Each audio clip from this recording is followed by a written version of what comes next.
Yo. Thank you for joining Casually FC. I am Andrew the Winter Surfer, the host who likes a Sunday roast. I am joined by the man himself, Mr. Fatter. How are you, Fatter? Yeah, all good. And yeah, guys, how you guys doing on a Wednesday evening? Hope you're good. Hope you're healthy. Drink some vitamins, drink some water as well, because it's gonna get hot the next couple of days. So make sure you drink lots of water, people. That's true. And like I'm saying, we will be joined by others during the stream. Marshall be here, Prime should be here, everything like that. We're just going to go through some Chelsea news. But before that, please like and share the video. If you haven't done so, please subscribe. And if you want to leave a comment and donate to the channel, you can do so. But like I'm saying, we're here to discuss Chelsea news recently, today, over the last couple of days. Velv in the chat. Rory Army Assemble, I do like that. Yeah, that was yesterday's show where we reacted to Rory not winning Cucurella. But that'll change. It's a hybrid. I'm a hybrid. I'm Marshall trying out Face of Andrew or something.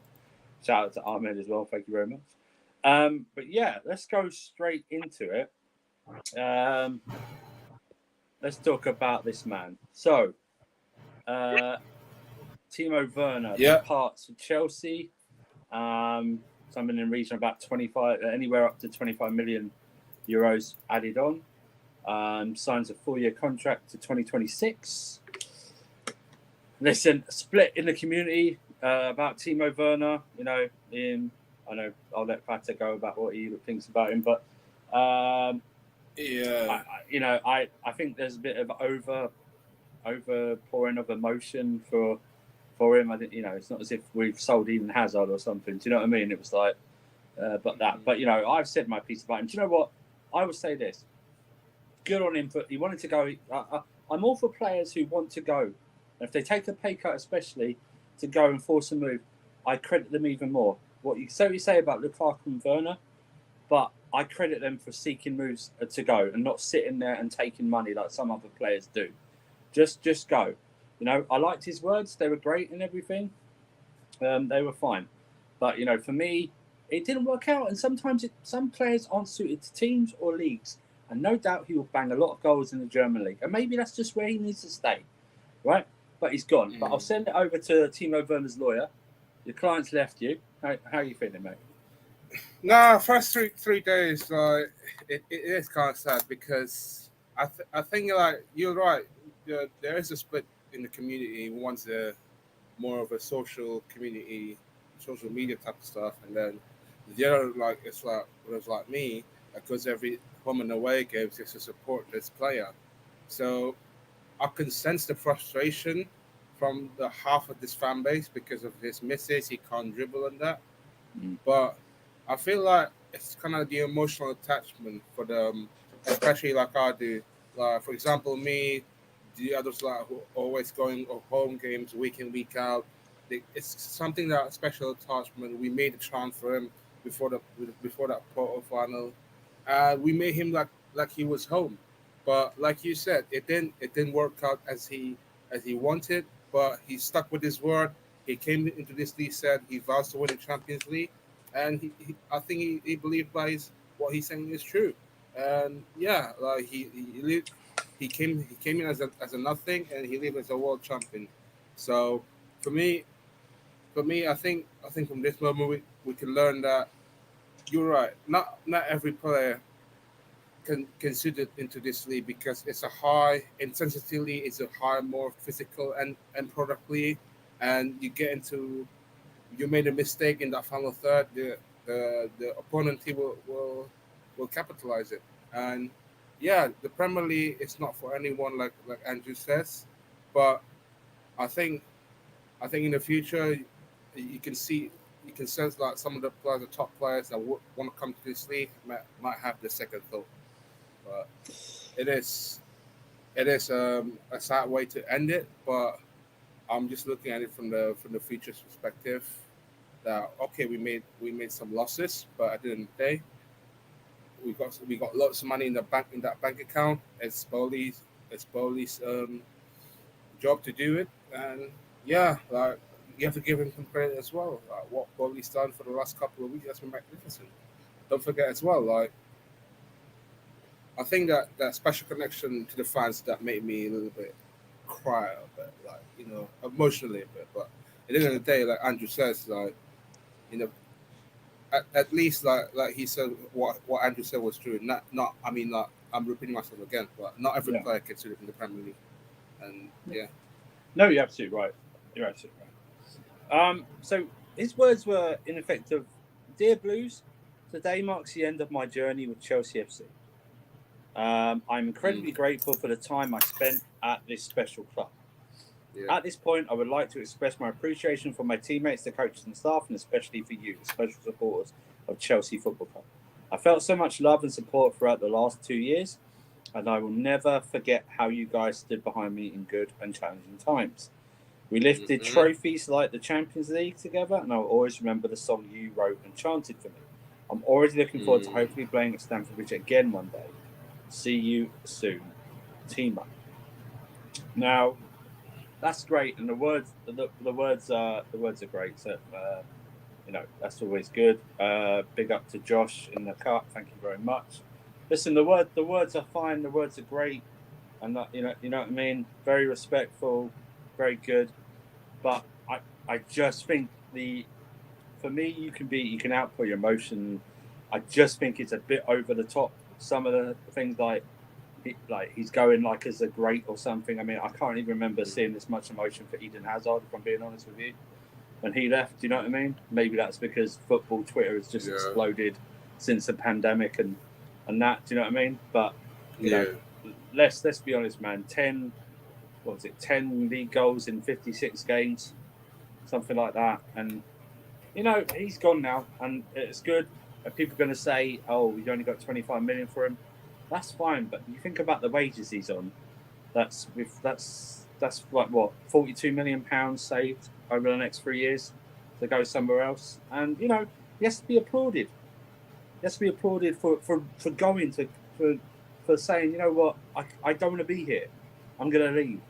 I am going to take a wage cut because there's no way RB Leipzig are paying him 270 grand a week. There's just no way they're doing that, and it must have a bonus incentive or something like that. Big up Josh. Sorry, Jose. Thank you very Sure. much. Fans really crying over Werner. Hey, it I, wa- happens, man. I, it happens because I feel like I said today, I think it's just more of a from a match going perspective that is why they cry over about Werner. But I feel like in the football Twitter's point of view, they don't really emotionally too much attached to it because some of them are once best for the Chelsea Football Club. I can Mm. understand that from this perspective as well. Yeah, I think, like I said, it's more of a from a match going perspective. They're kind of like, all right, we go home and away, support this guy week in week out, yeah. chant his song. It's understandably so. That's why they're a bit sad. But let's face it, Factor. Hmm. They liked him because he ran a lot as well. Yeah, especially Yeah. during Spurs season, he seemed to put in a lot of effort, and Hmm. I think that's a. I don't know if that's an English like Premier League thing or whether it's around the world, whether they like people who just run, who seem to give Mm. an effort even if their quality's not there. Because you know, let's face it, man. I looked at some of his compilation of misses. I mean, they're just not. They're just not. It's just not. It's unforgivable. Some of the misses he had, man. I mean, we're talking about a guy who cleared off his own line when we're attacking Leeds, kicked a corner flag. I mean, some of the air shots. I mean, you know, uh, Peter, let me know if you want the link. I'll send you the link. It is an English Yeah. thing. I do agree. I do agree. It's a try hard, die hard. You know what? You probably noticed this better. The English love an underdog. They love a runner up. They love. They respect. They respect. They respect the loser. They don't like a winner that much. You know what I mean? We're not used to it in this country. So it's one of those. It's like whenever anyone loses in this country or something like that, we go, oh yeah, but didn't the other guy do really well to do this and that? And it's just it's just one of those things. And I used to bitch and moan at Solomon Kalou, but I tell you what, Solomon Kalou is a god compared to some of the attackers we've got in this current team. He's just even like Florian Malouda, something like that, and you know, it's just bad. But he's probably going to join us in a sec. But do you think though now, you know, with Werner going, what do you think it now does for Kai Havertz? Because Werner's not there anymore to shield him from, like, I know he's getting criticism now, but he's going to get a lot more criticism now if he doesn't perform. Don't you think? Like, you're right. I think this might be Kai Havertz's last chance to perform. And right. You've seen the criticism that he's been receiving the last 5 months at least.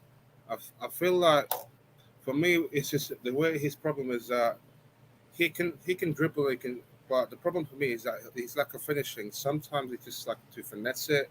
Sometimes he's a soft finisher, and he wants to put it in the send you the link here. Yeah. But yeah, for me, it's just that lack of finishing kind of like frustrated a lot of times because, yeah, he has a bit of different kind of style of finishing than the other players that we always used to, and it's really frustrating, man. And for £100 million player, you expect to score a lot of goals, especially when you play in that front line. Do I think he's a striker? I don't think so, personally. I think he's more of a center attacking midfield, in my opinion. I feel like Havertz. Yeah. Really? Yeah. You think he'd be more? He might. I don't know, because I just think that he's under Lampard. Yeah, somehow he was start a little slow, but he's trying to pick up the pace a little bit. But yeah, man, like, I just think that he's a bit more of a 3 in that CAM role behind the striker. Maybe. Peter's joining us. Welcome, Peter, as always. You know, Werner's finally gone. Thank God, man. Yeah, he's gone. But I think we just discussed it. I think you put it in the chat as well. What's important for me is now Havertz's safety blanket and protection is gone now. I know he's getting criticised more and more, but now there's nowhere to hide now. There's no like, Werner's rubbish. Let's move on to Havertz. Not only Werner is going, Lukaku wanted to go back to Inter. Werner went back to where he came from, right? Yeah. Kai Havertz, everything is set up for you to be our number 9 in this team. Yeah. There is no excuses. There is nothing in your way. Your only competition, in theory, is Armando Broja. Yeah. Right? Like, you either sink or you swim. Yeah. Yeah. Like, you either keep up and produce or you're gone. Like, 'cause I'm telling you, the only thing between Broja and regular minutes in this team is a bad spell at Kai Havertz form. Yeah.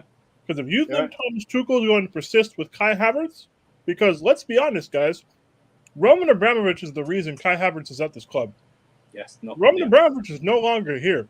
Yep. I promise you Todd Bowley will take a loss and sell him if he has to. Of course he will. Because I'm telling you this. Players are really Bowley's players. I'm telling you this. Right? The reason we're going to spend so much is these guys are going to bring so much sponsorship to this club. It's going to be absolutely ridiculous. Each stand will probably be given a new name, a sponsored name. And, you know what I mean? Maybe even just the whole stadium was sponsored something. Do you know what I mean? The training ground will probably get sponsored by something. Socks will probably be sponsored. Do you know what I mean? Like the shirt sleeves are. Apparently, we're owned by Arabs, though, technically. We're owned by Arabs. Well, whoever we're owned by. No. So what it is Clear Lake Capital apparently has investments in the investments tied up with like the Saudi media company, which they probably do, but like that doesn't mean the Arabs own us. Separate funds, separate funds. Yeah, but now like what people need to understand with our new ownership group is the only reason Havertz is at this club because Roman Abramovich loved him so much. He did a Fernando Torres under Ancelotti and just bought him and said, "Hey, Frank Lampard, figure it out." We were all cool with it because Kai Havertz was one of the hottest properties in Europe at the time. But there was no real natural fit for him in the team. Is he a 10? Is he a 9? He's been here 2+ years. I still don't know. He's going to be trialed as a 9. There will be no, play him here and he'll do better excuse after this season. Right? He's used up all the excuses. Yeah. Casually will sell him at a loss, as he will Lukaku, as he did Werner, if that means our actual coach can get tools that he needs. We remember Frank Lampard wanted Aubamayang. It's funny that Aubameyang's probably coming 2 years later. Yeah. But Frank Lampard wanted Aubamayang in January of 2020. Yeah. Frank Lampard didn't want Havertz like that. Yeah. He just kind of showed up. So, yeah, people can like Kai Havertz, Silky German, whatever, this, that. Guys, he's our 9 now. Either he makes it work or he holds bench for Broja and then gets sold. There is no persisting with Kai Havertz 5 or 6 years. No, I agree. I think so. Say this. Let's run a. I don't like doing hypotheticals, but I'll do it anyway for this. So let's say next two, three games, he starts them all, right? Doesn't play well, but then Broja comes on and scores in every single one of them. You'd have to say that then because I think we're playing 5 games before the international break. You'd have to say in the 5th one, Broja, or even the 4th one, Broja would earn his right to start, right? Because he would have scored. And it's a hypothetical, but I know. But I just know I want to credit Carefree Lewis. Maybe I don't know if he got this, he did it himself, or he took this on someone. But he quoted like Kai is a number 9 who can't finish, is a number 10 who can't create, and is a wide man who can't dribble and cross. So what is he really good at? Do you know what I mean? Like I think Fata said earlier, he's a jack of all trades and a master of none. You know what I mean? There's nothing else. When you think of Kai Havertz, what do you think of as an attribute? No, I get what you mean. He's he's also a more spruced up version of James Milner. He is, if you think about it. In an attacking sense, he is. Like, what does he play? Yeah. Make every role available on the pitch. Where are you going to put him? You and I would probably have different answers. That's a problem. Like, I can't even say he's an annoyance or a shithousery player either. We knew where Eden Hazard played, right? If his position was available. Yeah. We knew kind of where to put a guy like Pedro. You kind of knew where to put a Salomon Kalou or an Anelka. You could put them in 3 or 4 different places, but you knew where they were best at. Where's Kai best at? I don't know. And that's the thing. Super chat from Electronic Ear. I don't know how much that is, but thank you very much. It doesn't matter how much it is. You just contributed. So thank you very much for that. We ignore how much TT has trusted Kai, not just fans. He has to perform this season. Minimum 10 goals and 8 assists. I don't even want to put a minimum, like, if he hits this, it'll be good enough, and it's something we can continue with. I don't think it's...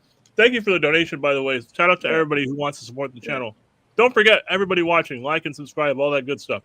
Yeah. But I don't want to put he has to get X amount this year or else, right? I need to watch the games. I need to watch the performances. And I need to come away from the games more often than not having confidence in Kai leading our line. The Everton performance wasn't bad because he didn't score. It was bad because he was completely invisible, right? Yeah. There were plenty of Drogba games, and there were plenty of Drogba Premier League games where he didn't score or assist, but Drogba was our attacking focal point, and we wouldn't have won the game without him being there.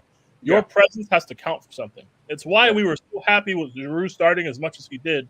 Even though if you look at it, Giroud only scored 39 goals for us in 3.5 years in all comps. Yeah. It's not like Giroud was prolific. Don't get me wrong. But what he was a focal point. What he was useful. He performed his role to a high level. He was able to fit with all sorts of different systems and all sorts of different players around him. Right? Yeah. If you're going to be a 9, if you're going to get a majority of the minutes, you need to have a net positive impact in the minutes you play a majority of the time. That's the thing. No, and you're right. And Marshall's here, the new godfather of the channel. I came back from my loan spell. Rory thought he could get rid of me, but here I am. We're just talking about, obviously, Werner's gone. Bittersweet. What are your initial feelings? It's not bittersweet. It's sweet. No, I think it's bittersweet because unlike Lukaku, he just left a bad taste in Chelsea's mouth in reality. And if he ever comes back to the Stamford Bridge, I guarantee you, if the Chelsea fans don't boo him, I ain't gonna fly over the Atlantic and I'm gonna come to Stamford Bridge and I'm gonna boo him myself because this man does not deserve any respect for the way he left the club. At least with Timo. Every time he would play on the pitch, he put everything on the pitch. He tried his best. He was a good teammate. He and up until the very end, he was compliant with the coach and everything. Like, yeah, he didn't give us the results that we wanted, but at the end of the day, he ended up being good for the locker room, a good personality for the team. And he was a good sport about the whole thing up until the very last few months where him and Tuchel had fallen out. So I can't get upset about it. I understand that, and I will say that I think it's a bit like I said to Timo, Fata before when we started. I think there's been a sort of overreaction to him. Leave Fata alone. Look at him, man. He looks like he's crying. No, it's not fun. I'm not going Fata. Looks so depressed, bro. He agreed with me as well. No. What I'm saying is that I like. Hang on, Timo. I liked his words and everything. Hang on, Timo. Sorry, Fata. I like his words and everything, but you know what? Yeah. If I hire a plumber and he doesn't finish his job or does a crappy job, I don't care really what words he puts down. It's still a crappy job. Do you know what I mean? It's like your words are great, and we know why you did it. I think my I can't think of the word, but I'm sort of like I'm really going the side of yeah, okay. I know why you did it. Say goodbye, leave on good terms, which is fine. But if I hire someone to do a job and pay them extremely well, and they are really bad at it, then you could praise my family all the time. I still think you suck. I personally think Timo really wanted it to work at Chelsea, but it just wasn't for him. So, and I think he really does like Chelsea, but it's not the team for him. It's not the league for him. And to be honest, he said on his farewell, and maybe we'll see each other in the future or something like that. And I heard that part, and I was just like, fuck that. You're not coming back, bro. Sorry. There's no future for you at Chelsea. I'm sorry, man. A visiting player at Stamford Bridge in the UCL, and I'm booing you. I don't care. Maybe, but yeah, he ain't coming back. And you know what? Best wishes to him. He was a good sport. Definitely a favorite in the crowd, but we're not gonna get him in the group anyway. What are you talking about? Yeah, shut up, Fata. Not this year, but eventually we will, because those farmers will drop down to pot 3 or something. Well, for one saying, pot 2. What we were saying, Marshall, when you dropped him was now Timo's gone. Kai Havertz covering shield or whatever, or protective blanket is now gone. And we were just thinking, now this is now nothing's. He's getting criticism anyway, but it's going to ramp up now. It's going to ramp up. I mean, you guys know, and it should. I mean, Andrew knows, but if you guys don't know, he's my favorite player in this team. So I am going to be biased. Brother. I'm so sorry. I am going to be biased in defending him, but this is the only thing I can say for him right now. And I understand where people's sentiments are coming from. Like, he does need to step up. This guy has this whole idea of like, oh, he warms up in the second half of the season. No, he needs to step up in general. It needs to be good in the first half of the season like he is in the second half of the season. And for the price that we're paying for him, even more so. But the only thing that I can say that I could even come up with to even defend him is that, look, he's still young. He's still only 21. He's younger than, I believe he's younger than Cho, if anything. And I think he's still younger than Mason. It's not much of an excuse, but it does give me a little bit of leeway to give him, not be on his back as much as other people seem to be. I do still want to give him some more, like, I'm not of the camp of like, if he doesn't perform this season, or if he doesn't do 15 goals, 15 assists this season, or 10 goals, 10 assists this season, then sell him. I'm not of that camp. He's 23. He's 23. No way. I thought he was 21. He was 21 when we won the UCL or some shit. Oh, shit. Well, there goes my fucking logic. Oh, well, either way, I'm not of the camp of get rid of this kid I'm not of the camp of get rid of this kid at the end of the summer if he doesn't perform. I still want to be patient and give him time, but it is getting frustrating. And it is, even for me, I have to say it like it is. It's not good enough. So I don't know. People give Callum plenty of time, and I don't think Callum has shown as much talent as Kai has shown in the small bits that we've seen. That's fine. Listen, we're going to debate Kai Havertz all season. It's Obviously. So, but let's move on to the biggest news when it concerns Chelsea and transfers at this moment, and that is Mr. Frenkie, not Frankie, guys. Frenkie. I know you're going to end up calling him Frankie anyway because you're weird, but his name's Frenkie. Yeah. The criminal. Yeah. So let's bring up a bit of electric here. By the way, am I suspicious of FTJ Barca situation? Are we getting used again? What's your opinion? Maybe. But No. maybe not. But But Yeah, exactly. We're not really getting used because they we're either not pay paying him his anything. money or he takes a pay. They either don't pay him and then he leaves, or he takes a pay cut and bends over for them and stays. Like, Yeah. it is what it is. We're not getting used. Barca, they're up against it, man. Yeah. Well, let's listen, right? Over the last couple of days, they've tried to make his contract invalid, even though they signed it. It doesn't matter if it's a formal board or not. If the contract is valid, they're trying to basically bully him into taking less wages if he wants to stay, which he's already deferred his wages once before. And they're not willing to pay him what they owe him, essentially. They're willing to spend all this other money when they couldn't even pay the guys they've got working for them at the moment. You know, apparently, according to reports from the great Gerard Romero, the Chelsea, Barcelona are close to agreeing a fee, but we've always been told that we're not going to put in a fee until we get any inkling from the player he's willing to join us. It's sort of conflicting reports. How are we? You get we're close to agreeing a fee, but De Jong's stance hasn't changed. He wants to stay at Barca. Well, what is it? Is it he still doesn't want to stay and we aren't putting in the bid, or we have put in a bid because we think he's going to come to us? There's no way we are going to agree a deal with Barcelona without the player telling us he's going to move to us, right? We should have learned from the Rafinha deal, right? Don't put in money before speaking to the player, okay? Yeah, exactly, yeah. It's so true. But what we isn't there a deadline on all this though? Like, this weekend, I believe. Don't they have to have people registered by the weekend? So, Peter, I heard that apparently if they don't register Andreas Christensen by this Saturday, that he gets to go on a free, and he actually might come back to Chelsea. But like, don't they have to register everybody by Saturday? Yeah, they have to register. Probably. They have to register nearly everyone if they want. I think it depends on PK's wage, I believe, most of all. But like I'm saying, for like this De Jong situation, like this can't drag on for like another month, can it? No, they can't. There's no way. No, it's not. I'm just thinking, like, look, even if De Jong doesn't end up coming to us, yeah, I don't think there's harm in putting across whatever it takes to get him, and then basically saying, hey, if you want to break away from these stingy people, we'll give you your actual money over here. All you have to do is move to London and play for the world champions. Yeah, I just wonder whether we have our own deadline. Oh, I don't think we do. I don't. That's what I mean. I don't know what, if we're going for another move. I don't know what our backup. This is the kind of.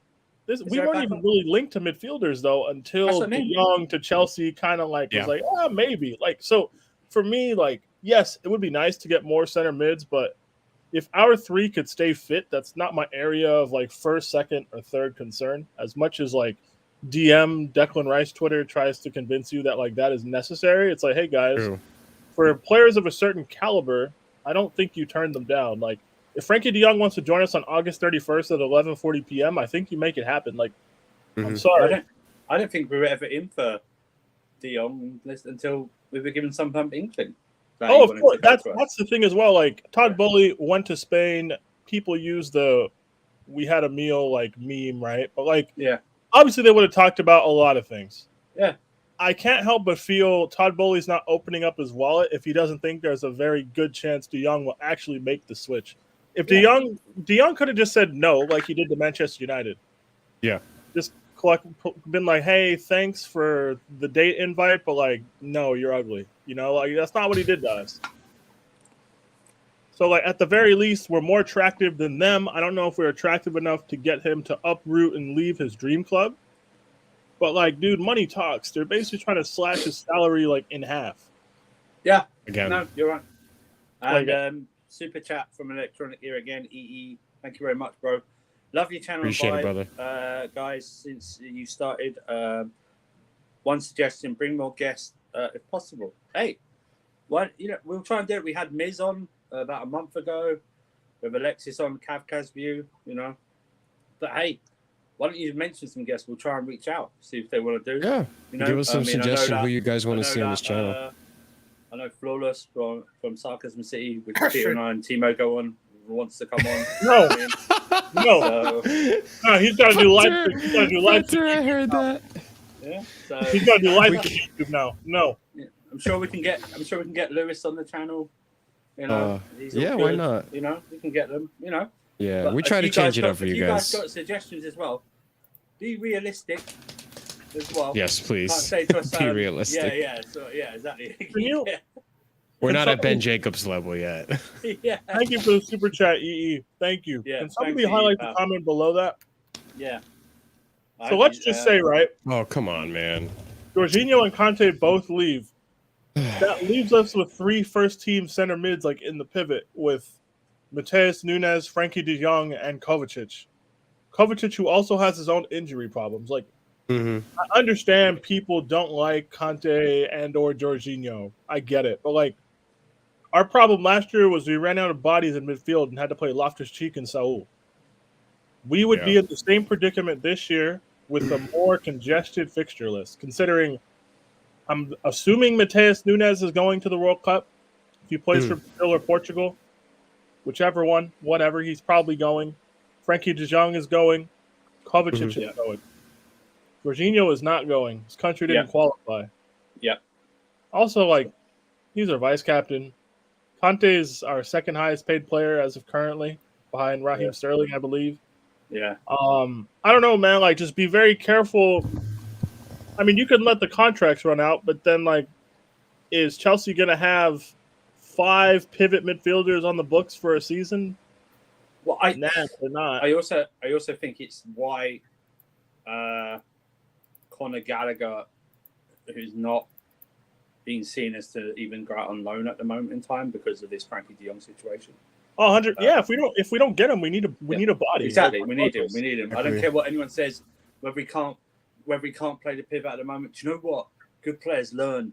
They can play that, and I think he can learn and play that. He's got the energy to play it, and I think he's got his passing will improve, and I think he can learn. I think he's an intelligent player, man. I mean, you know what I mean? This all like I saw it at Crystal Palace. He played quite a few positions, higher up, lower up. I mean, against Man City, I know Man City went down 10 men, but he ran the length and breadth of that pitch all game, and I just think he's one to really, even if Frenkie De Jong, I'd still like to keep Gallagher because, like you said, Kante and Kovacic, I'm sorry, you can't be trusted to stay fit for the entire season.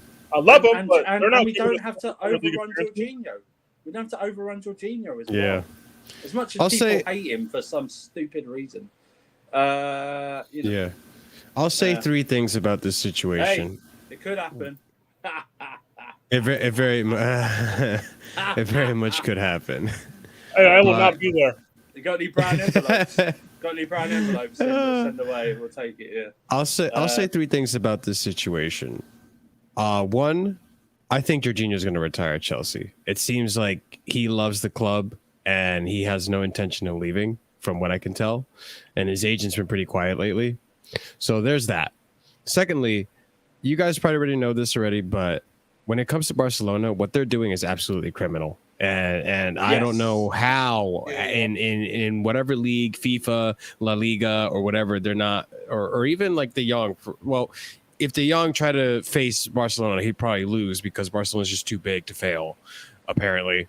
Well, they'd have it in a Catalonian court, like they're going to fight against Barcelona. Yeah, as if the Catalonian court's going to root on behalf of some Aryan guy at the expense of their own exactly. Pops up the entire economy. That being said, and you know what's really funny, and I was listening to Matisse earlier today, and he said the best analogy.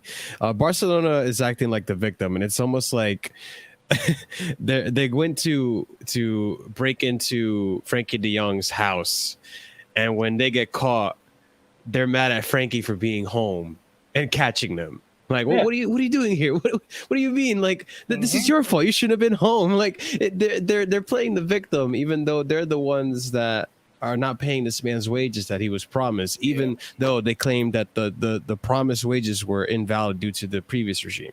Now, as for Frenkie, listen, I you guys might not like this, but I have a feeling in my gut that he's gonna take the wage cut and he's gonna stay at Barcelona. It seems to have been happening to us all season, where these players take less contract, less wages, and less of an ideal situation just to be at Barca over Chelsea, who are willing to pay them more and give them more playing time and Champions League and everything else that they could want. So I don't know what it is about Barca, but it just seems. Bernardo Silva then? Yeah, because they want Bernardo Silva. They probably can't get him because of the registration Bernardo issues. Silva said today? I don't know what he said today. All right, let me. I think I'm in the fucking. Well, I don't know if I agree, because much of this been no. Because usually we get the reports, they're willing to take this and that, and he's standing pretty firm at this point. He's not willing to take, because they owe him 17 million. So let me read the quote. He wants to fulfill his contract. Manchester City always say if a player is not happy, he can leave. They know what I want, and we'll see what happens. So he wants to go. He wants to go. Yes. Okay. And they want them. They can't. They at the moment, even with their leather, because we saw it happen on their own leather. They literally bought their own. They set up a third shell company to literally buy their own TV rights, or make it try and see it like it was sold far greater than it was, which it wasn't. So this is what I mean. This is open fraud, and no one is saying anything. No, the Liga's not saying anything. The Liga got a big mouth when it comes to PSG and Man City. UEFA's not saying anything. Players Association aren't saying anything. No one is saying anything. I wonder why. Because I tell you what, if that was an English club, I tell you what, they'd be all over us like that. Yeah, FFP would be all over it. All over us like that.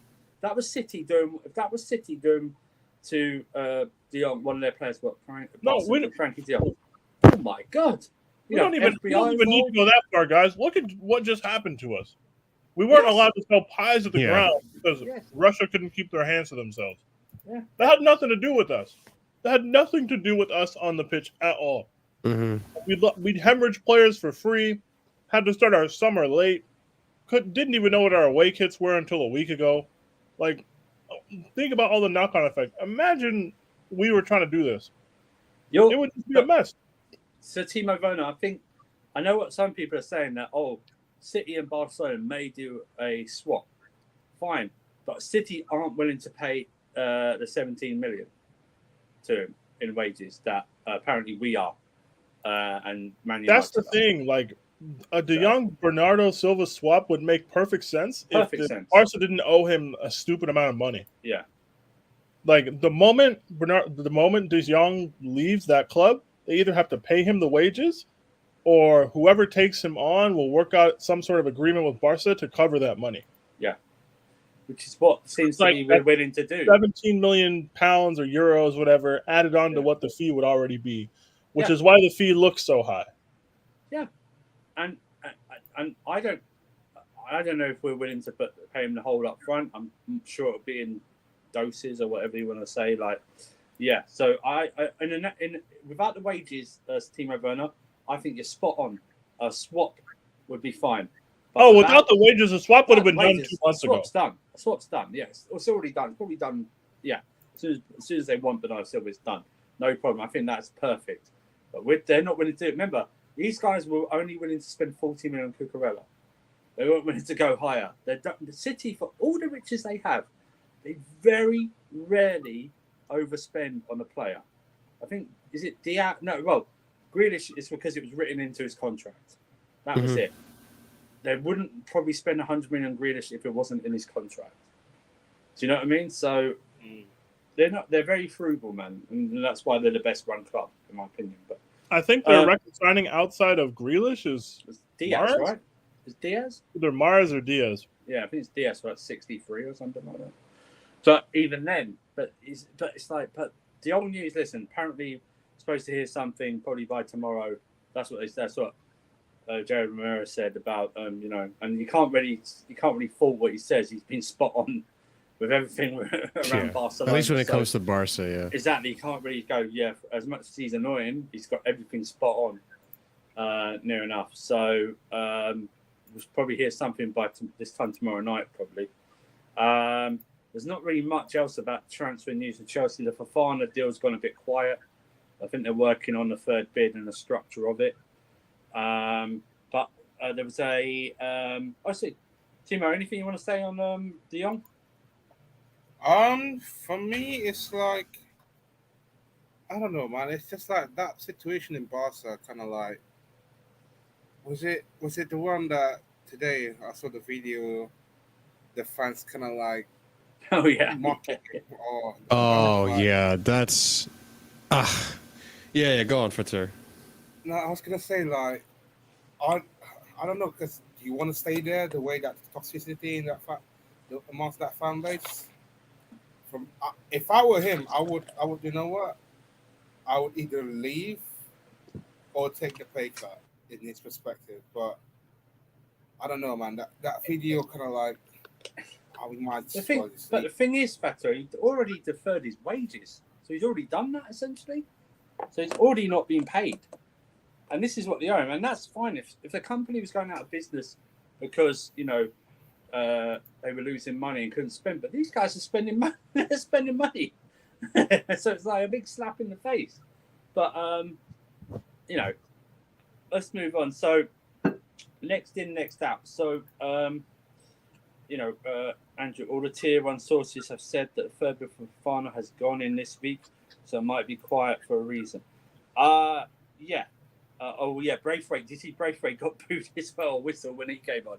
This is Braithwaite, who, you know, one of the most English-sounding names playing in the Spanish league. Braithwaite. But did you guys see the tweet though that came out earlier today that Chelsea are considering cancelling the contracts of Barkley, Kennedy, I can't remember who else. There was someone else on that list. But did any of you guys see that tweet? No. It's I don't want to generalize this, but Peter, it's sort of an American thing, isn't it? You know, in sports, it's like to cancel. Are you there, Pete? Yeah. It's like buying out a contract. Yeah, it's like buying out. Right? I know you can do it in football. Yeah, you can do it in every sport, Marshall. But it's very rare. Oh, really? Football. Okay. It's very it's very not. rare. So the reason it happens in football more so, American football more so than anything, is because those contracts aren't guaranteed, and the number you buy somebody out at would be less than like the full value of their contract number for the year. Happens in baseball all the time. If I understand correctly, in American football, if they get their contracts canceled, they don't get the money. But in baseball, they're guaranteed the money no matter what. Yeah, like baseball and basketball, you're guaranteed the money. So what will happen is a lot of people on like expiring contracts, people will get thrown into trades, and they're like, their contract runs out this summer, so like they'll get bought out and they'll become like free agents. It happened to John Wall. That's why John Wall's in the Clippers now. But that's the thing, right? The 3 players mentioned, there's no market for them. Yep. Yeah. There's nothing. So Babaram, Kennedy, and Barkley, there's nothing. And this is great. This is great. Buy them out. Okay, so it's going to cost you whatever. But they're not there. They're not there. They're not. You don't have to focus on giving them stuff to do or stuff like another that. Thing, get them out. Another thing to consider, Andrew, is the fact that this isn't really Bowley's money, right? Like he wasn't the one that paid for the players initially. That was on Roman. Yep. So it's really no cost to him. The time to do a fire sale is now, man. Now. Yeah. It's now. It's the start of a fresh new regime. Get that. This is the definition of Chelsea Deadwood. Right here, these 3 players. I don't care. I don't care how good Kennedy did on preseason. He's crap. Kennedy's looked good in like his last 8 preseasons. There's a reason he never plays for us. Exactly, Chelsea Minerals, old boys. Let the Deadwood leave. Exactly right. That's the whole point. Everyone should be rejoicing. This should be you know what? This should be the biggest news of the day for Chelsea. Not the De Jong process. That we might be getting rid of the players that don't need to be here, and give those. You know what? Those spaces should be taken up by some youth products. Do you know what I mean? They should be. Yeah, we always talk about this. Oh, we have too much deadwood. We have people in our books that don't contribute. Now they're being told to leave. or they're being paid off to leave, even better. Yeah. Right? So, like, guys, it's going to cost money. If that cost us getting a sexy short-term attacker, then, like, it is what it is. Like, yes. we have a wage structure that needs to be rebalanced. Yeah. We have a bunch of people, like, in the middle of it that don't do shit for us. Cough, Kepa, Loftus-Cheek, Hudson-Odoi, all these players, right? And I like them as guys. They seem nice, but let's be honest. We have a long way to go to build, like, a structure like City or Liverpool have. This is just step number 1 and 2. And these are things that can happen with the sporting director or without a sporting director. Like, let's be honest, people's not going to use Baba Rahman, Kennedy, and Barkley. Most of you didn't even know Baba Rahman's still on the books. Let's be honest. 2015, this guy's been here since. Except for Rory. Rory knows, apparently. 2015. 2015, this brother's been at this club. Yeah. Mhm. Yeah? And we keep extending his contract by a year. That's the problem as well. Why? It's easy. It's so long-term, short-term pain, long-term gain. You are punishing yourself by extending these. It's a waste of money extending these guys' contracts. It's just a waste of money. Just pay them off. Pay them off. There's no market. There's not even a loan market for these players, okay? There's not even a loan market. Do you know what I mean? Honestly, this should be like, I think, who said it? Beautiful game. Brilliant. Thank you, bro. Celebrate like a brand new sign. Exactly. Celebrate getting rid of the deadwood. Like, Matt Miazga's gone finally. Matt Miazga's gone back to, I think it's Cincinnati. Is it whatever they're called there? He was from 2015. Alonso's going to go, hopefully. Do you know what I mean? Emerson maybe going on loan to, but don't extend his contract. If he's going on loan, don't extend his contract. You know, just don't extend. Malang Sarr went to Monaco today.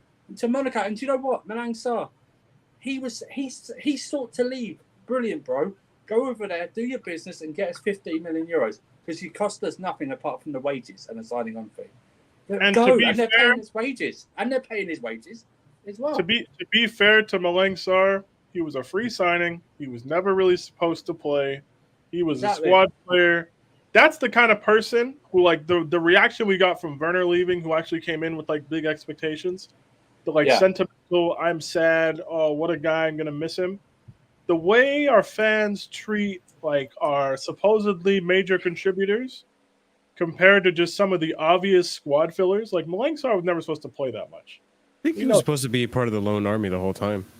Yes, he was, and he didn't get a loan last year because this Porto loan didn't work out. Yeah, he was supposed to. There was something weird. I read that last day of the transfer window, he's supposed to go on loan to a second division German club, and the deal just fell through like that. Yep. But he wasn't. But you're right, EE. I guarantee you, she would have extended the contract. I guarantee you. I guarantee you. Bakayoko. I read something the other day. It's weird that Milan were looking for another club for him to go on loan to, but he's on loan to Milan. So I don't. Yeah, he has 1 year left on his loan, right? All right, we sent him on 2 years, right? So they've got to take. They've got. Oh shit! We sent him on 2 years. The last year, 2 year loans were a thing. Yeah, so they've got to sort out something for him, and then he's done with us, I think. That's why, again, the links to Wolves have gone very quiet. So because Wolves just signed Gonzalo Guedes. Yeah, I know. It's just go. Why aren't you seeking it yourself? Hey, man, keep the faith. Hey, Calvert-Lewin's injury might be serious. Batshuayi to Everton. Let's go, man. I don't know if this is true, whether they offered 40 or 50 million for Batshuayi. I don't know. Yeah. We're a small... Yeah, thank you, but this guy commented. You're on our stream, but thank you very much. Barcelona definitely made us feel like a small club for sure. I'll say that. I have some tweets here for you, Andrew, if you want to go ahead and read them in reference to in and outs that we could discuss. Here we go, but there's no actual here we go. Okay. Give me 1 second to pull it up. Here we go. So we got so we talked about it. So it's understood Aubamayang's future may not be linked to Depay's. Aubamayang will listen to any proposal from Chelsea should they find an agreement with Barca. Now, Aubamayang's a controversial thing in terms of with Chelsea fans, Is he too old? Mhm. How much he's going to earn? Stuff like that, all that bullshit. For me, I'm fine with him coming in because the striker forward market, without having a proper scouting system and DOF, is very bone dry at this moment in time, or it's very expensive. But you know, I listen. If it's like a 2-year deal, maybe a break after one or something, then I'm happy with that. But what do you guys think? I mean, Timo, what do you think about Aubameyang? Tuchel I wants him. think if Tuchel wants him, I think he can get 15 to 20 goals. And how old does he know? Is he 35ish or 33? No, 33. 33. Yeah. So young, he's young got side of some 33 as well. So. Yeah, he's got some years left in his pocket, and I just think he needs to be a better club to win some trophies, innit? Like if he does come to Chelsea, you know what? We'll spark some chaos in football Twitter, innit? But yeah, I would like to see him in the Chelsea colour. We do need a striker. Yeah, and I think he can give him as an example for Kai Havertz as well. But I think what every Chelsea fan needs to know, every Chelsea fan needs to do this, right? It doesn't matter whether you rate the player or not. Well, sorry. I think the manager's job is to, if you disagree with a player coming in, is to show you why they wanted the player. So if you disagree with Aubameyang coming in, fine, but you have to give Tuchel a chance to show you why he brought him in and how he's going to use him, and then you can be proven right or wrong after that. But I don't know, Peter, what do you think about Aubameyang possibly coming in? Hudson-Odoi and/or Ziyech are moving on loan, right? Or both. Most likely, like we would say, like at least one of them is leaving, right? One of them definitely. One of them definitely. Yeah, so one of them in is terms definitely of players who's attacking positions, we have Havertz, Broja, Mount, Pulisic, and Sterling. And if I want to take Mount out of that, or play with the 4 at the back and use 3 attackers into 10, we're short on numbers. Mm-hmm. We're becoming like we're hemorrhaging attacking players now, which I don't mind because I don't rate them, right? But like, let's just say Cho goes on loan or Ziyech goes on loan with an option to buy kind of thing. He leaves. There's a space in the squad. We're going to have like 60-odd matches this year. Do I love the idea of Aubameyang? No, but I get it. I understand it because we need to have some sort of fail-safe if Kai Havertz doesn't work out like we all want him to. Yeah. There needs to be some sort of a plan B. Say what you want, guys. Go look at Aubameyang. You can say Aubameyang was poor in his final 18 months with Arsenal. Arsenal were poor in that entire time period. Yeah. Like, we can say that. Look at what he just did for Barca most recently. Yeah. He scored like, I got to look it up again, but I think it was something like 11 league goals and a few it was like 13 goals and like 23 appearances or something. But when he left to Barcelona, wasn't he Arsenal's top scorer? The Premier League, yeah. It was just overall. It was 4 or some shit, but yeah. I think last few years, I think Arsenal has failed him. I mean, we can say he's declining, all this stuff, but like, so I have his Barca stats right in front of me. He scored 13 goals in 1,500 minutes at Barca last season. Yeah. 13 goals and an assist in 1,500 minutes. Yeah. Which is like 112 minutes per goal, some shit like that. I'm a little bit wrong on that. Maybe like 116, but whatever. Yeah, so guys, you can say he's finished, he's that, blah, blah, blah. Like, as somebody Tuchel has worked with, it's not going to be a long-term thing. It's not going to impact Broja's ability to play in our team, most importantly, because Aubameyang's not the physical profile Armando Broja is. Broja and Havertz will likely be the like-for-like thing. If you wanted Aubameyang to play off the left, or if you wanted to play in a front 2, that's something we could do.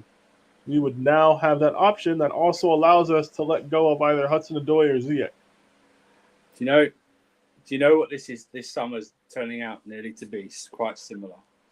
The window of 13-14 under when Mourinho came back. Yep. Yeah. Where we took an aging Eto'o as a striker, but got like other players in different areas, and then the next summer we only signed like Fabregas, Costa, and a couple of others.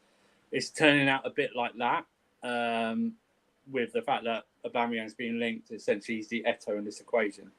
Eto'o did okay. I think he scored about 12 league goals, I think, in that season. But obviously we didn't win it. But Prime's down here.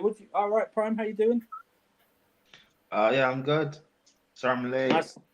Lateness is greatness, right? That's what it is. Yeah, that's. What do You'll get us copyrighted, Andrew. Oh, damn! That's right. Yeah. What do you think of Aubameyang coming in, bro? You must have seen like the arguments today about it on different streams and that, or in Twitterverse. What did you think? What do you think of him coming in? I don't. We talked about this. Was it maybe a week ago or something, Andrew? Yeah, but it was more. It was just like sort of fledgling stuff, wasn't it? You know what I mean? It was like maybe. Yeah, I don't. Ramped up. Is there any rumors about what the contract length will be? Is it like 2 years or something?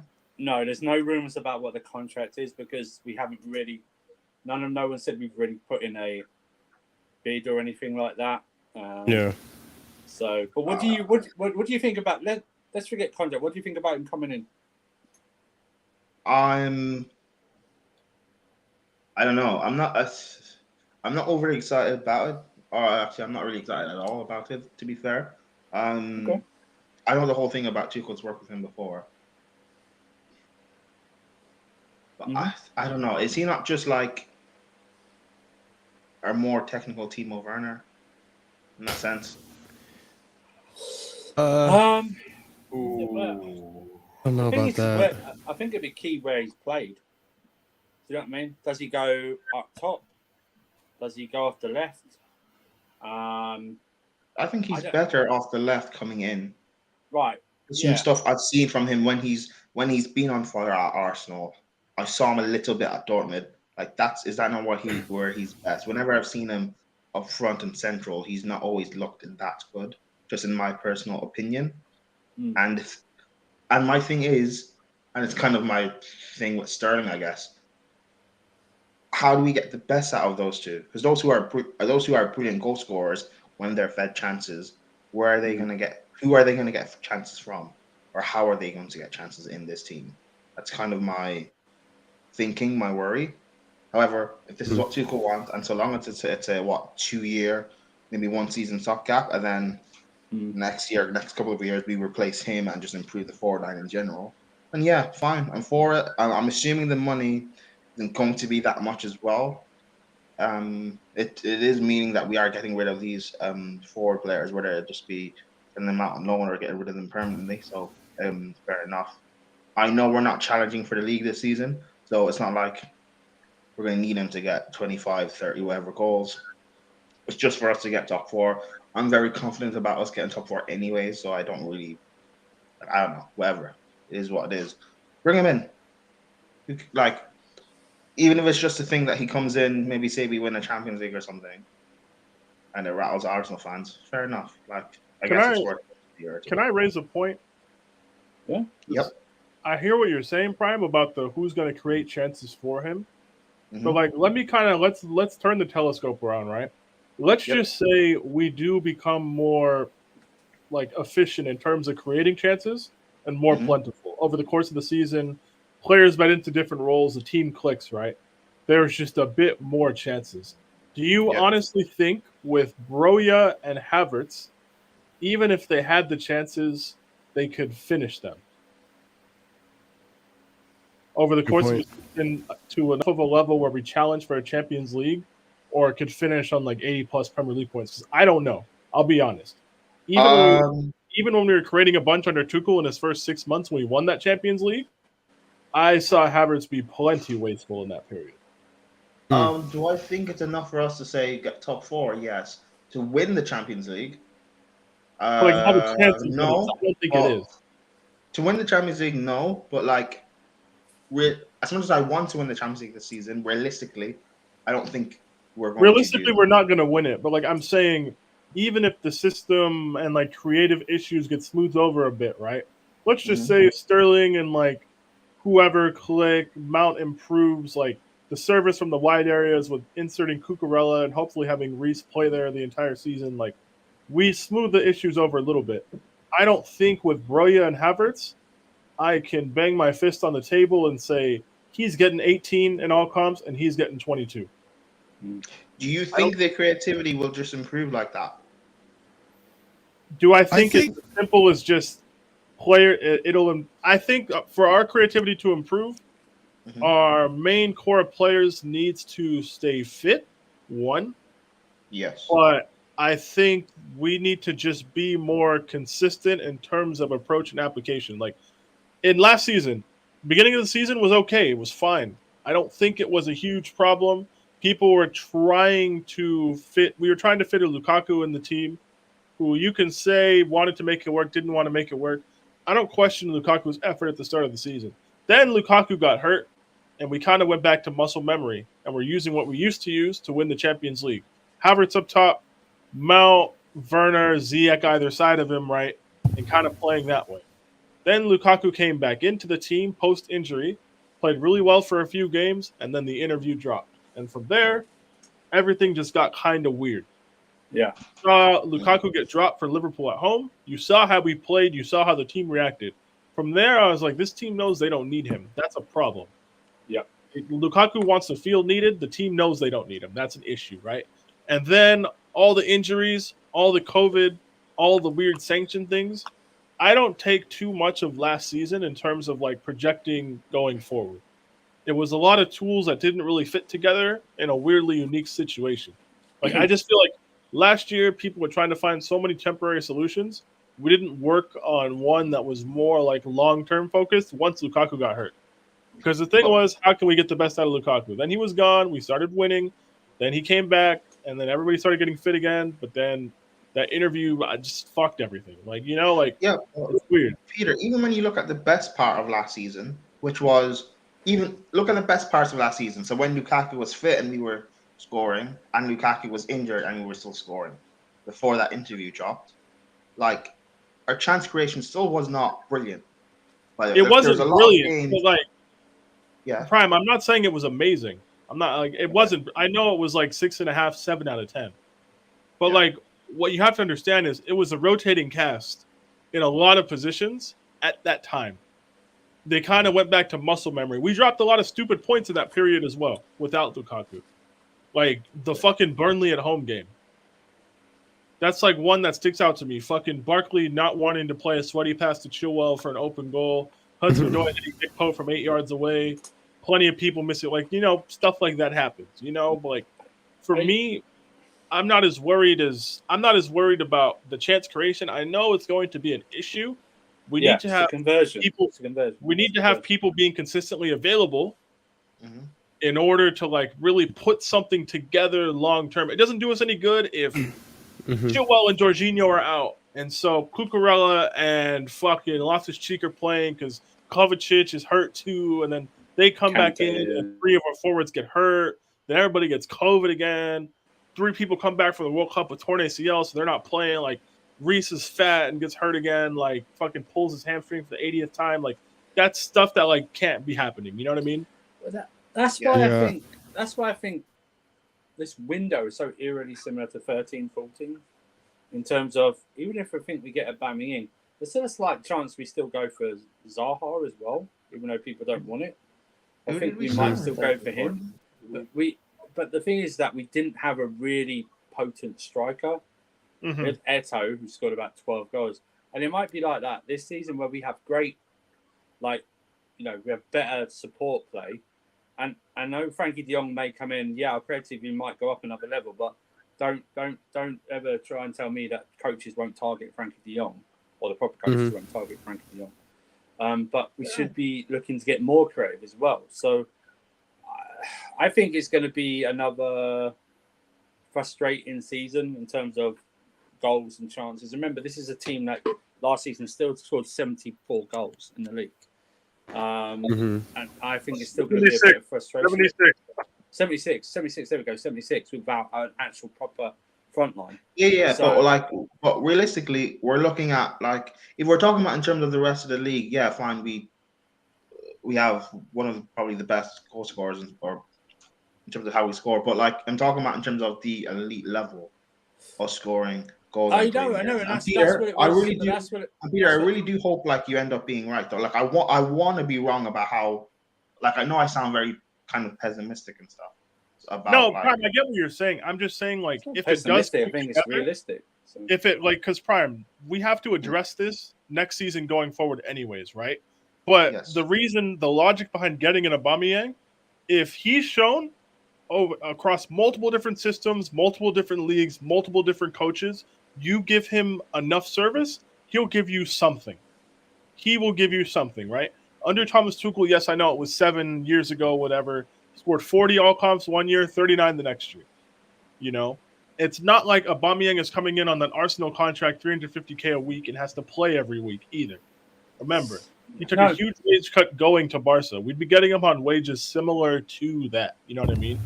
For me, Yeah. ideal world, Havertz and Broja hit the ground running, so Aubamayang plays here and there. He doesn't even really play.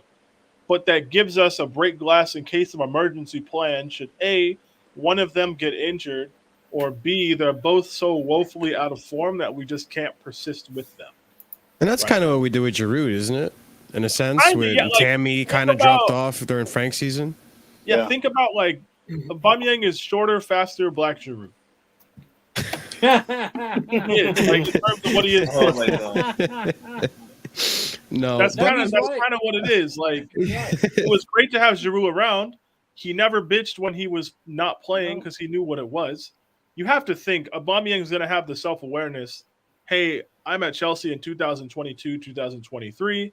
Yeah. I'm not saying, hey, I need to start 30 matches. Because let's be real, Javon's not in the World Cup, guys. What's he staying fit for? He's just playing Exactly. football because he wants to play football. And I think this season will show this season that smarter coaches want a bigger squad because of the fixture congestion. We're going to need one, man. They're going to need one. As much as I like Sterling, I don't want to see Sterling play striker. I don't want to see Sterling play. True. Also, I don't want me to see neither. Sterling. I don't want to see Sterling play League Cup. Yeah, I also don't want to see Sterling play fucking Crawley Town on some random exactly. Wednesday in November. Like, no. If we win, Don't even get on the bus. Don't even leave your house. Don't even turn your TV on. We'll text you the final score. Like, it doesn't matter. When we qualify, when we're out the group, when we qualified out the group with 1 or 2 games to spare, I don't want to see most of the big guys travel to. I don't want to see Estonia Frenkie De Jong, Jorginho, Koulibaly, Thiago Silva. Yeah, I want to see some random guy from Matthew Harding Lower playing left back. Like, it doesn't matter. Exactly. Well, Cucurella, you can both stay home. Reece, you know.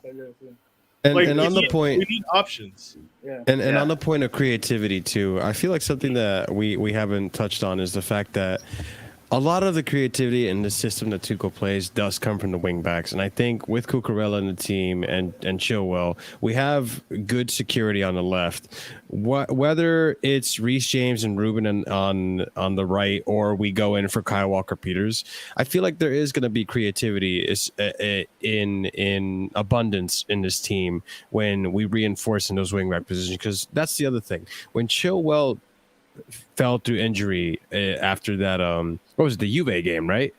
After the Juve game, our creativity and our attack just dropped tremendously, and it goes to show how important those wingbacks were. It was even worse when Reece James got hurt as well, and we saw how many goals Reece James got from his position as well as Chilwell from his position.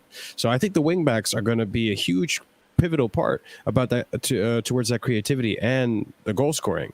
So with Cucurella in the team, and if we get Aubamayang, I think there will be opportunities for Aubamayang to score goals, whether he plays on the left side of the attack or as a striker. So I think that's one thing that we should definitely consider when it comes to creativity this season. No, I agree with you. Like, we need to have options, man. We just need to be prepared for all eventual. Plenty of we need to have a squad. How about that? That's what we need to have. All this like, don't bring someone in because it's gonna stop this or it's going to affect this. It's like, shut up and grow up, man. You know what I mean? Couch is right. Wing backs for this system, it looks like wing backs are the most important thing, especially when it comes to creativity. And the next AFCON is in 2024, not 2024. Yes. Yeah. There's going to be apparently, because it's being held in Ivory Coast, from what I know. And yes. Apparently it's the rainy season, so it's being held. So yeah, so that's a good thing with Aubameyang. And who else do we have that's African? Koulibaly, Mendy, if he's still in goal. Yeah. That's a good thing for those guys. We used to have a whole load of Africans. Oh, we're low on Africans. Sign yeah, Aubameyang. exactly, yeah, right, yeah. Sign Aubameyang. Yeah, we are low. We Sign yeah. Aubameyang. Make Chelsea For any black Chelsea again. fan that says, we don't win for any Chelsea fan that says we haven't won the league because we don't have a DM, no, we haven't won the league because we don't have these Africans. So Yeah, make it Chelsea African again. Chelsea 0412 settings. Yeah, we don't have a DM, ignoring the fact that fucking Conte exiled our league-winning striker like that same summer. I'm like, guys, it's not that simple. Like, we could have had 16 Nemanja Maticic in 16-17. If we didn't have N'Golo Kante and Aiden Hazard and Diego Costa, we're not winning that league. Yeah. I'm sorry. But, so, the Fofana deal, okay. Got someone's popped in. Yeah. Yeah, link to the chat, to the channel, to the stream yard is available if you guys want. It is pinned at the top. We're going to have to rotate you in, so once Collins is done, you guys can come in. I'm going to cut because I got to run off to the second job soon. All right, mate. Oh, look at this. Peter's hustling, man. Some space for everybody. Guys, like the content, subscribe, all that stuff. Mm-hmm. You guys know how to do it. Whenever we go live next, let me know. I'll try and be around. Sure. But, I kind of got. It'll be Sunday. It'll be Sunday after the Everton game. It'll be peak time. Tottenham. Sorry. I'm still in the past. We talking like immediately after? Probably like an hour or two. I'll let you know. Yeah, but I'll probably be able to stop by for a bit. But yeah, guys, sign Aubameyang. Don't overthink it. Also, it would annoy the fuck out of Arsenal fans. Like, I'm cool with it. That's the biggest bonus. Yeah, that's a big incentive for it. Yeah. Like, all he's got to do is like just imagine Aubameyang holding up the UCL. Like, oh my god. In blue. We would have Ashley Cole, fucking Cesc, Giroud, and Aubameyang. Oh my! I won the ting. I won the ting. You fucking win the UCL and put the most shameless public bid in for you to Bukayo Saka next. Oh my god, bro! Like, troops have a meltdown if Aubameyang won the UCL at Chelsea. Like, I'm not saying this will happen. Like, just imagine, guys. Like, the people chaos. Gotta start sitting. People have to start sitting him. The Chelsea kids. I'm sorry. Like, if he scores 5 goals and sucks, whatever. If he wins a trophy, we're being shameless. Him lifting Ladies and gents. Him lifting it with a picture of he's still got the Arsenal tattoo. That'll be the best thing about it. That'll be something brilliant. All right, Peter. We'll see you around. Thanks So for yeah, coming big on, up for everybody. Love and support, guys. Keep tapping into the channel. Big things coming soon. Yes. Yes. Appreciate Collins. Peter. How you doing, Collins? You're on mute, by the way, Collins. Yeah, good morning, brother. Good morning. Good morning, man. I'm sorry, I'm calling from New Zealand. It's already sorry, morning. Different part of the it's world. morning here already. Yes, about 10 hours ahead, right? Good evening for me. Yeah, Good evening. Yeah, I understand. Sometimes when I've been listening to you guys and other Chelsea platform, since this week, when I listen to people talk about our game last weekend, I feel like what is going on, and it's like we are playing the tune of what the media want us to be playing, what they want the fans. Sometimes when I look at the way Chelsea fans used to talk, I begin to ask myself, are they really in love with this club, or are they just maybe borrowed fans? Because some people are borrowed fans. Most of them are not real fans. They just want to get click. They just want people to like them, just want to create some awareness. But deep inside them, they don't mean what they are saying. They just want to get some reaction. And while doing that, you don't even know that you're also affecting people's life, Not everybody think that way. But I know everybody have their own opinion. When you watch that match on Sunday, every Chelsea fans know that match is not an easy match. Everton have been a graveyard for us, So getting there to get there and winning, that's a massive. Even me, I didn't predict that match. I was kind of, if I can be able to get a draw, that is a very good result. So for us to go there with 3 points, that's very huge. Then when you come out and you begin to look at people, they begin to say things, begin to say the team did not play well. What do you expect the team? For me, they did what they're supposed to do, because the most important thing, if you watch last season, we played everything that we need to play in Everton. At the end of the day, we lost the match. So if we can be, and if you watch the whole team, we played very well. We get a 3 point.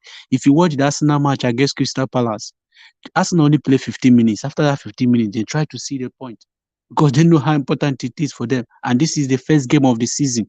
First game of the season is very important to get that 3 point, because the most players are not gelled together. Most of them are still coming back from trying to get their fitness. So it's very important to get that 3 point. But when you come out, you go to other platform, you look at the way people. I was watching. What is it called?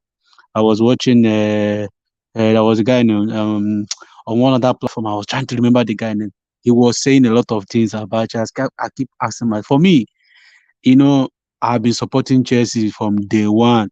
Most people, I do. If I have opportunity to be in England to watch Chelsea, I think that would be one of my greatest day of my life. But people that have the opportunity to watch Chelsea don't even value. They don't value it. Me, I'm from Africa. I'm from Africa. Then we know how it is. If we can support Chelsea from distance, you know what that means? We support Chelsea from distance. We haven't even seen the club. We haven't even seen any player, but we have that passionate. But imagine people who have the opportunity to go there every weekend don't even appreciate it. So when you see them coming out and keep ranting things, you begin like, what is it, people? For me, I always value aside as in international, as in foreign fans, more than the ones that claim that they are the true Chelsea. Maybe they go to stadium every day.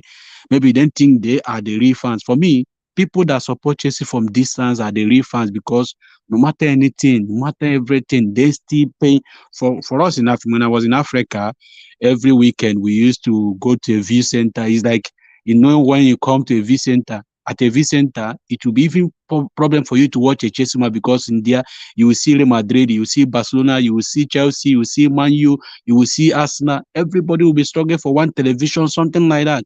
So maybe they will throw it on vote. Maybe if they have the population, the highest people will now, okay, maybe sometimes we share the television, maybe 5 minutes, they will change to another station. Then when you come now see people in England who have the opportunity, you know what it means?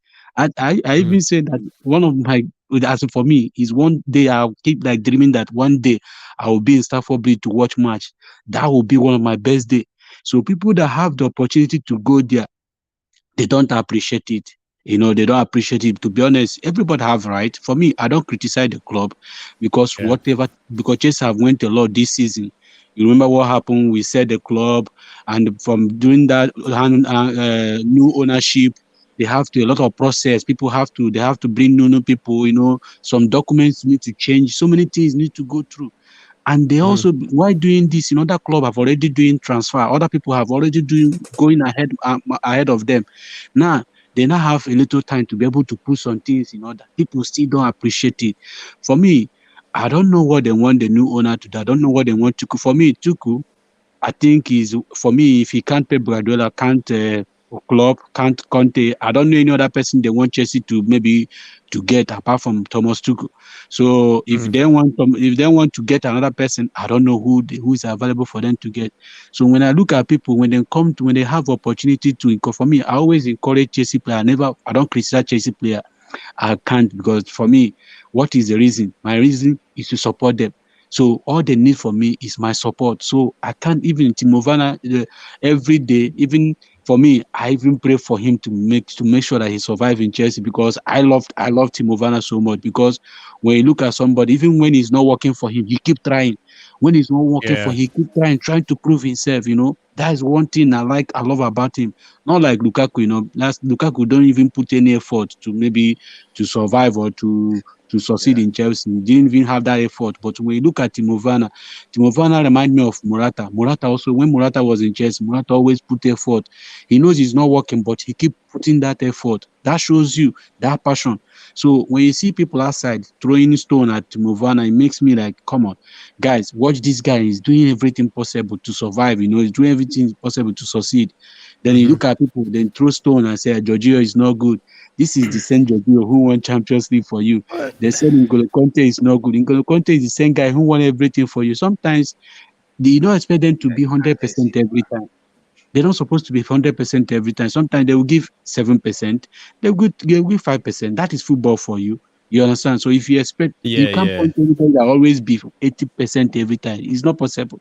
So, But and Collins, real quick, sorry to interrupt you, but like I don't know, do you guys think that Morata was tried as hard as Timo did? Because I don't think he did. I think Morata sometimes when the pressure got to him, he just put his head down, didn't even bother. The thing is, I think the trying thing is so. Trying is what you tell your kids, right? When they've tried so hard, right?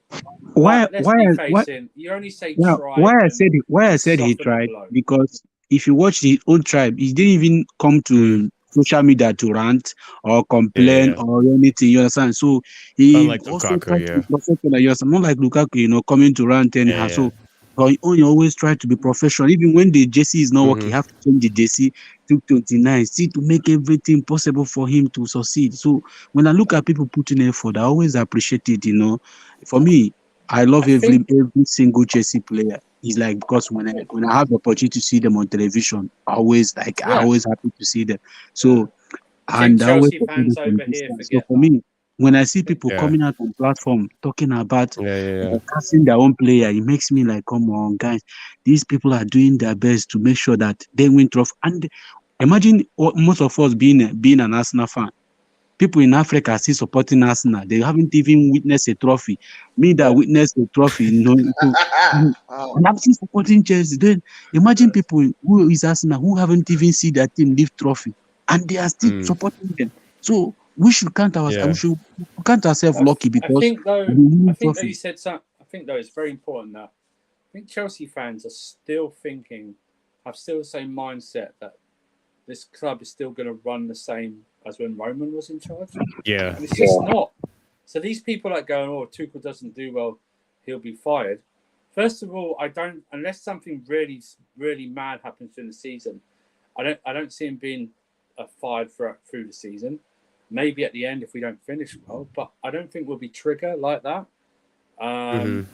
These guys, as people complain about how slow we've been in the transfer window, if you actually look at our transfers, Raheem Sterling I can't believe people say that. but Raheem Sterling took a while because he wanted to think about it, and we gave him time. Right? Yeah. Koulibaly deal happened in 48 hours. Cucurella took 3 or 4 days to wrap up, only because not on Cucurella's end, but we were trying to sort out the Colwell thing, right? I mean, Yeah. So and the you rest say is that, like, but did Sterling even take that long? well, no, I think it took like a week, but it wasn't like it wasn't like we've agreed like they wanted us to pay more. So fee had been It wasn't agreed. like Marino where we were Yeah. linked with them in June and then we didn't Yeah, buy them exactly. until It wasn't September, like, you know? It was like at Haaland least last year. Yeah, exactly. It wasn't dragged out like Holland. Yeah, but at least, even though it wasn't like officially announced, we kind of knew Sterling was done. Oh yeah, but I think we be just fair, came. that's the thing, we knew. I think he said himself that the reason he also came is that, we get Bowley was like, yeah, we'll give you enough time as you need to make this decision, because he still, Yeah. he was a bit torn. But Yeah, I'm saying, of course. Collins is Of course, of right. course. If you watch the whole transfer, for me, if you can be able to, and I had the guy I was trying to remember is Monster. Monster is talking about in football theory, something like that. I was watching the guy. He was Big up, ranting, fella. ranting. Monster, yeah. So he was ranting. So for me, Figures. it's not. It's not possible for you to conclude every deal this summer. It's not possible. Yeah. For me, if Chelsea can be able to get Raheem Sterling, Koulibaly, Kokuraya, Frank De Jong, and the Fafana, that is the best summer we can ever dream of. So maybe next summer they can ask, okay, since we have these people, can we go for Declan Rice, or can we find a striker? You understand? So you can't complete everything this season, and also there's three French players that need to move on. You have so many French players there. Maybe people like Bakele, people like Baba Rahman, people like Michi Batshuayi, all of them. Maybe they need to move on so that they can be able to have space. So you can't be bringing players everywhere. And we have Giorgio, we have Kante. They still have 1 year contract left. So you need to find a way either for you to sell them this season or maybe to give them a 1 year contract. Maybe next season you can be able to sell them. You can't just solve every problem this season. It's not possible. Exactly. Nobody You're can. absolutely right. Nobody does It's that. not gonna. You need to realize, it's like Bowley just bought the club. It's not everything is going to happen completely overnight and smooth. Especially since like we don't like the way Bowley's doing things. I don't actually even like mind him and Tuchel being in charge right now. But like we are going to get a director of football. Like that's something that's going to happen. These guys are not going to be in charge of everything. Come maybe say January or even the start of next summer. Definitely not next that's summer. for one. And two, we're not like I'm even surprised we kind of got 4 transfers of this quality anyway, or was it 3 actually technically? Solina doesn't really count. 3 transfers of this quality anyway. I didn't expect us to get all of these guys in, and I still don't expect us to get Fofana and De Jong in. I think it'll probably be one of them, if not 2, and say maybe an Aubamayang or a De Jong or whoever. Like Chelsea fans need to realize we like realistically we don't usually get all these guys in for one, like with the old regime, and 2. They still would have kept Lukaku and Werner right now. They'd still be in our squad. Yeah. And we'd still have to use the safe face. Like you guys can't complain that we should get rid of these deadwood, which we have, and then in the next breath be complaining. Like what exactly do you guys want to do? Like how like you guys really know how business and clubs are run? Like if you don't, your opinion doesn't really matter. Yeah. I know everyone's allowed in this whole grand scheme of things. But like, if you don't really know how things are run, your opinion is not valid. Not everyone should, though. You know, exactly. You know, Prime. Like we talked about this yesterday, but but I mean, on to Collins's point too. Like, look, that's just something. I guess that comes with the territory of being a Chelsea fan. That you are spoiled with so much silverware, and so the standard is always so high. So it's always so easy to complain about things like Havertz not performing up to par and him costing us around 80 million pounds, give or take. You know, Callum Hudson-Odoi been giving 4 to 3 seasons to prove himself in the Premier League and still has not shown anything for it. Or, you know, even Marcus Alonso not performing to the standard that he should be at for a wing back or a left back at Chelsea. So there are things I'm sure to complain about, but I think it does come from a sense of like we have been spoiled for so many seasons. Like Pete says in this comment right here, the lack of perspective. We talked about this yesterday. Fans need to realize that we just came out of a sanction. Which can you name me another club that has been sanctioned in the history of the Premier League? That's such a nuanced thing to deal with. Not by our own government. Yeah, it's such a new thing to even cope with. And Bowley is picking up the pieces from what was left over of Roman's regime. Then you had his board basically leave. We all thought that they were at least going to stay until the end of the summer, and then next summer we'll work over a new sporting director, someone to take over Marina and all that. So he had to deal with that as well. And then on top of that, freaking Rock Nation Lukaku doing everything possible to get rid of this guy who is causing so much of a problem and so much drama in the fan base and so much drama in the club and the locker room. Getting rid of him, and even the players complaining about his attitude. You know, right there's just 3 things you have to deal with before you can even touch transfers. In the past 3 seasons, we've had a transfer ban, a legendary fledgling manager in, spent 250 million the next summer, didn't work out, put Tuchel in, came from 9th, finished 4th, won a Champions League, bought Lukaku in, broke our transfer record, didn't work, all during a pandemic, by the way, and then we were sanctioned. For me, if you look at the whole thing, one thing about these people, what they are doing is like they are not even going for maybe second person; they are going for the first person. You understand? If they went at the quality of signing, they are signing. They are not signing maybe option B or option C. They are going for the number 1. Yes, so they are going for the number 1 target. Look at the signing they made. They went for Kukurea. You know, Kukurea, even when you watch Kukurea play against Everton, you now know say there's something big happening here. Then you watch Koulibaly play. Look at Sterling. Look at Fafana. Look at even Frenkie De Jong. They transfer the target they are going for. They are not even going for any French player. They are not even going for maybe anybody anyhow. They are going for straight. When people say get me this person, and that is what they are going for. And you know what, Imagine Collins? being And you, Imagine if you're a Manchester United fan, you wake up in the morning, your club is looking to Anatovic, then they are still even happy. Most of them are still even gel. Imagine being if you're Chelsea, you wake up in the morning, say you are being linked to Gallo. How will you feel? Yeah. No, Those things are not even mentioning for you. You are I now agree. thinking to look at the kind of player Chelsea is been going for. yeah. And not only that, they are buying, they look at the younger ones they are buying. They are going to every club, picking their best players, the 18 years people they are buying the as in quality. They will go to a club, they will sign somebody. Look at the one they signed today again from Brighton. They keep signing people, from different angle. Yeah. So that's And the way the team they have vision. Collins, to your point too, like the players that we signed, Koulibaly, Cucurella, Raheem, they all walk into Man City starting 11 or Of even course. Liverpool starting 11. These are starting players. They're not just like bench players. They're not just developing players or Yeah. backup players. Like none of these are like signings like oh my god, I can't think of a signing right now. Maybe But signing like like when like a Chelsea Bakayoko signing or like Bakayoko, a or Yeah, or Batshuayi. Zabaleta or yeah, Zabaleta like or what people Zabaleta. need to realize, Forgot about Chelsea him. fans, we're like one of the most unique clubs, or the I guess most unique club, say in English football, for example. Because which other? Let's look at top six clubs who have signed flops like, let's say Martial, let's say Naby Keita, Nicholas Pepe, Ndombele. These players are still at their respective clubs. I know Ndombele is on loan, but like these players are still on their books. Like they're still You're in their right. squad. With Chelsea, if a player flops, I don't like the fact that we spent big on not the right signings, but like at least we get rid of our players. Like, Well, we're starting to. We're starting to. We yeah, didn't before, remember? Because you send them out on loan, give them your extension. But Uncle Jester probably with the last point we'll address tonight. Because I know he's big on this. He thinks we get. If, I think if even I'm right, and just hang on, Colin.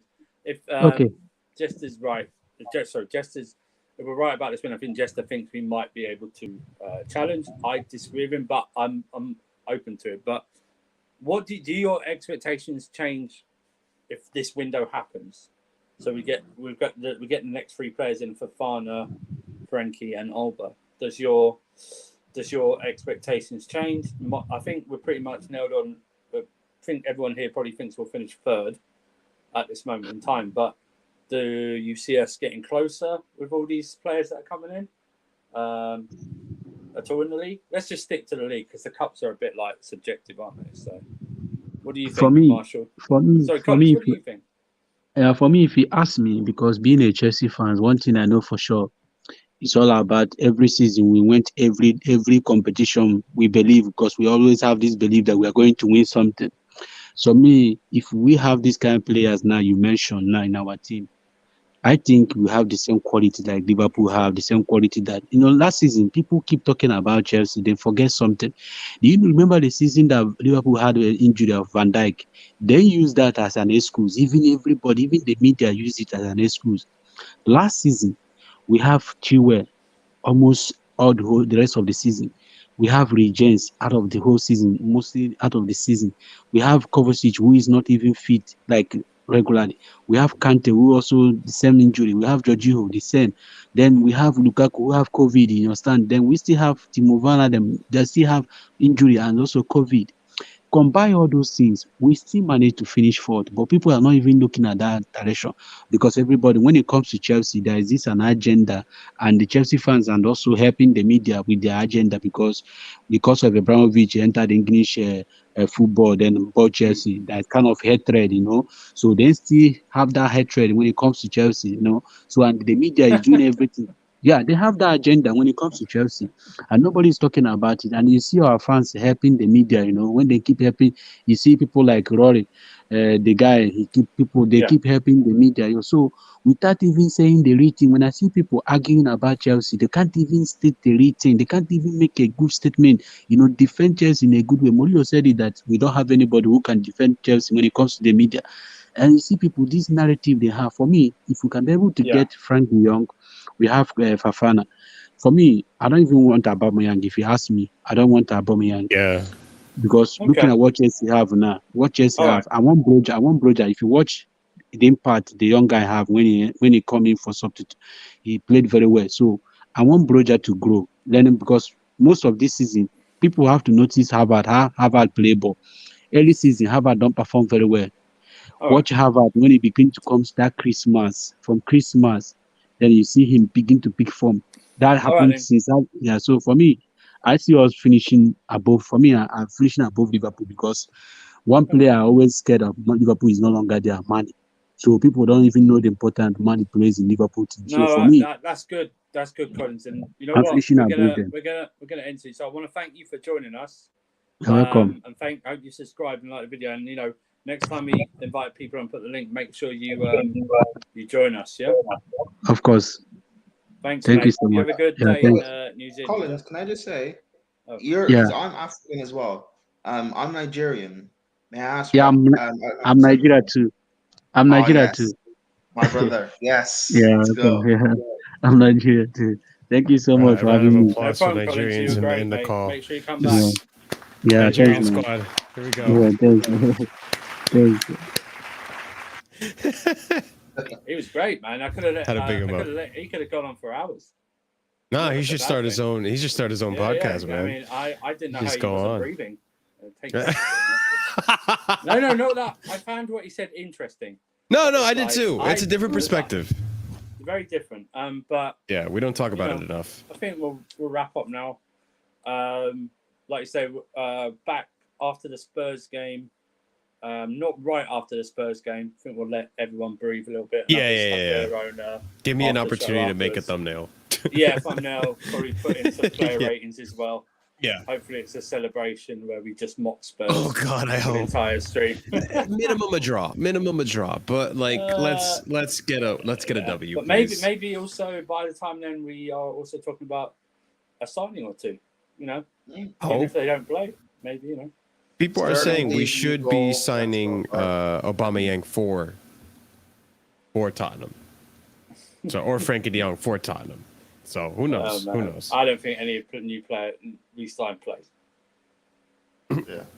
Because We'll see, the only one that's guaranteed is if somehow something breaks with Fafana because he's already over in this country. Well, what did you say? Like De Jong is almost guaranteed because they had to do something before the weekend. I don't know because it's agreeing the fee, then getting him over here to do a medical and stuff like that, and it'll probably be more like a presentation. If he does sign, it'd be more like a presentation at half time or something like that. Fair enough. But yeah, he's gonna take the wage cut, boys. It's true, right? It's true. But he's gonna take the wage cut. I think we're going to end it here. It's been a very good stream. I want to thank you guys for joining us. We're nearing 1.3 subs. I think we're like 10 away, 11, 10 Ladies away. and gentlemen, smash the like for Andrew hosting, by the way, because I had work and I was going to get late. So, yeah, round of applause for Andrew. Thank you for hosting, brother. It's all good. I like doing it. It's all good. The great Andrew, the host. Thank you to Peter and Fatou here earlier. Prime joining us. Thank you, Prime. Sorry for being late, guys. Don't worry about it, man. I got from work quite late, and then I just same. I got some food and went to sleep. And when I woke back up, I was like, had a nap. Andrew said I should do something, right? So yeah. Like and share the video, subscribe to the channel, turn your notification bell on as well. Oh yeah. And if you haven't subbed, please do so. And like I said, we did a Rory video yesterday, so if you want to take a look at that, go check that out. Video took us an hour and a half or something like that to go. It was a lot to say. It was a lot to say. So thank God it wasn't a half an hour video, or we'd probably still be on the stream right now doing it. Do you know what I mean? But anything else, guys, before we head out?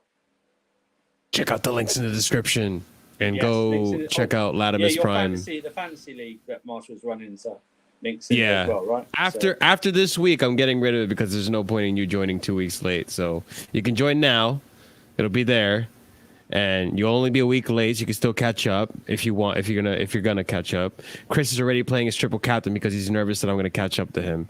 So Go I'm ahead sure and people join be the triple fantasy. captain in Haaland this week when he goes up against Bournemouth. Triple captain, yeah. So Can you not only Hey. do that a couple of times? Triple cap. Only once throughout think, the no, it's 38-week twice. season. Isn't it twice? They No, renew it in 40. January or something. No, you can only do it once. Wild card you can Really? do twice. Wild card you can do twice. Chris is doing it already. Oh, not a smart idea, in my opinion. I'm making But it is him. what I'm it making him nervous, Prime. That's why. all You should. right. You should see our WhatsApp. It's it's intense. I'm not gonna show it. Hey, at 2K subs, I'll publish our WhatsApps and how competitive me and Chris are for Lord. fantasy. But yeah, we're gonna head out, guys. Thank you for joining us. Be safe and up the Chelsea. And as the great man once said,